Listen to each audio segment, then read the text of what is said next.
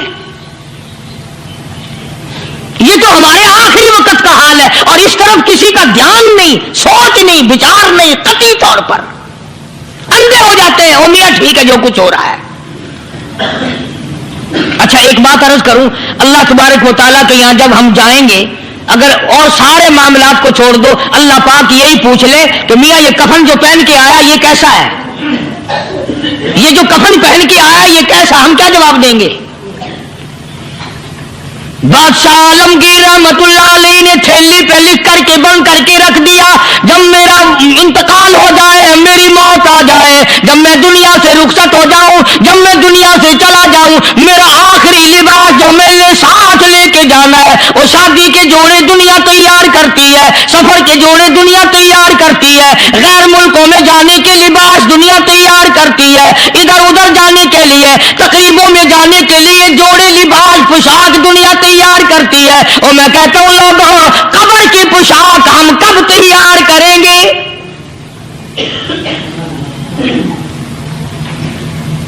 عالمگیر رحمت اللہ علیہ نے خود اپنے کفن کا انتظام کر کے رکھ دیا۔ ہمارے گھروں میں تو اگر کفن کا ذکر کرو تو گھر والے بھی منہ بنائیں گے، چھوڑو تم نے کفن کی باتیں بنانی شروع کر دی ابھی سے ہی۔ اور ایک اور عرض کروں، کفن بھی مقدر والوں کو ملتا، کئیوں کو ملتا ہی نہیں۔ کفن نہیں ملتا، قبر نہیں ملتی، نماز جنازہ نہیں ملتی، غسل نصیب نہیں ہوتا، مقدر سوتے ہیں۔ نہ یہ دولت سے بات بنتی ہے، اور نہ یہ اقتدار سے بات بنتی ہے، اور نہ یہ سرمایہ سے بات بنتی ہے۔ یہ تو تقدیروں کے مسئلے ہیں جو مالک نے اپنے ہاتھ میں رکھا ہے۔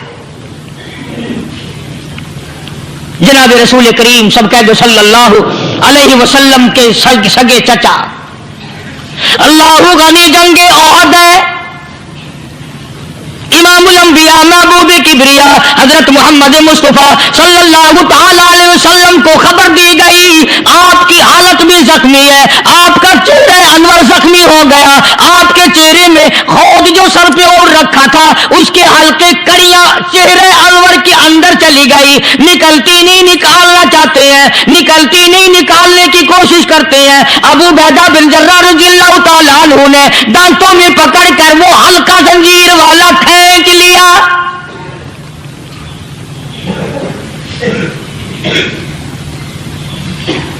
اللہ غنی، ادھر خون کا پھوارا چھوٹا، خون کا پھوارا چھوٹا۔ اللہ، عرش الہی سے آواز آئی، جبریل، پل جھپکنے کے برابر جبریل ساری دنیا کا نظام طے کر سکتا ہے۔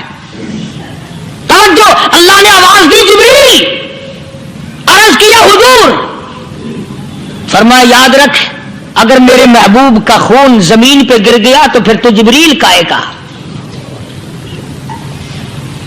سدرۃ المنتہا سے سکینت تو بڑی چیز ہوتی ہے، پل جھپکنے سے پہلے جبریل نے آ کر اس خون کو سنبھالا ہے۔ اتنی عظمت ہے سرکار مدینہ صلی اللہ علیہ وسلم کی اللہ تبارک و تعالیٰ کے یہاں اور ہر پیغمبر کی۔ ابراہیم علیہ السلام کو وقت کے بادشاہ نے منجنیق میں بٹھا کر یوں آگ میں پھینک دیا، اس منجنیق میں سے، پنگوڑے میں سے خلیل نکل چکا۔ آواز آئی جبریل، جواب ملا حضور کہ میرا خلیل کو کیا ہوا؟ حضرت جبریل کو حکم ہوا یاد رکھ اگر خلیل کا ایک بال بھی جل گیا تو جبریل کس کام کا؟ اللہ تبارک و تعالیٰ کے فرشتے نے پہلے پہنچ کر آگ پہ پر بچھا دیے۔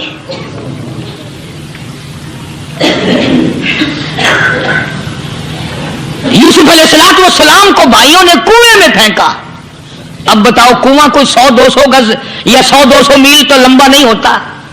میں خالق کی بے نیازی تمہیں بتا رہا ہوں، اور اپنے پیغمبروں کی کس طرح حفاظت فرماتے ہیں، سبحان اللہ۔ بھائیوں نے کنویں میں دھکا دیا، جبریل جی یہ کیا ہوا؟ تو میرا نبی آیا، میرے نبی کے کنویں میں جانے سے پہلے تخت بچھا دے۔ جبریل نے پر بچھا کر تخت بنا دیا۔